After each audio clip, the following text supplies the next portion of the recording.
ఉండి నియోజకవర్గంలో తెలుగుదేశం కంచుకోటగా చెప్పుకునే మా ఉండి నియోజకవర్గంలో కార్యకర్తలందరూ ఆందోళన చెందే పరిస్థితిలో ఉండడం జరిగింది. మరి అది ఏదైతే అధినాయకుడు సిట్టింగ్ ఎమ్మెల్యేలకు సీట్ అని చెప్పి మొదటి విడతలో మా రామరాజు గారికి సీటు ప్రకటించడం జరిగింది. మాకు అందుబాటులో ఉండే మా రామరాజు గారు సీటు ప్రకటించడంతో మా నాయకులందరూ కూడా చాలామంది అందరూ సంతోషాలతో ప్రజలందరి దగ్గరికి వెళ్ళి ఓట్లు అడగడం జరిగింది. మరలా ఈ మధ్యన ఈ 2-3 రోజుల నుంచి సీటు మారుస్తారని బయట పుకార్లు రావడంతో ఆందోళనలో ఉన్నాం కార్యకర్తలంతా. మరి ఇదే విషయంలో మేము జనాల దగ్గరికి వెళ్ళి ఓట్లు అడుగుతూ ఉంటే మీ అధినాయకుడు మీ నాయకుడికి ఇచ్చిన మాట నిలబెట్టుకోలేకపోతున్నాడు, మీరు ఇచ్చిన పథకాలని రేపు పొద్దున మీరు ఇస్తారంటే మేము ఎలా నమ్మాలి అని చెప్పేసి మమ్మల్ని ప్రశ్నించే పరిస్థితిలో నియోజకవర్గంలో ప్రజలంతా కూడా ఉన్నారు. వారు మాకు అడుగుతుంటే వారికి ఏం సమాధానం చెప్పలేని పరిస్థితుల్లో మేము వెళ్ళి మా ఎమ్మెల్యే గారిని కూడా అడగడం జరిగింది.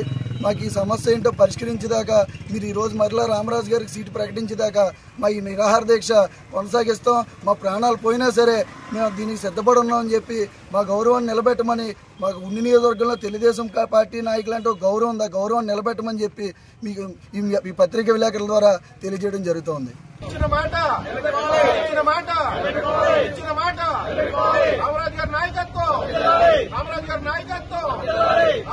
నాయకత్వం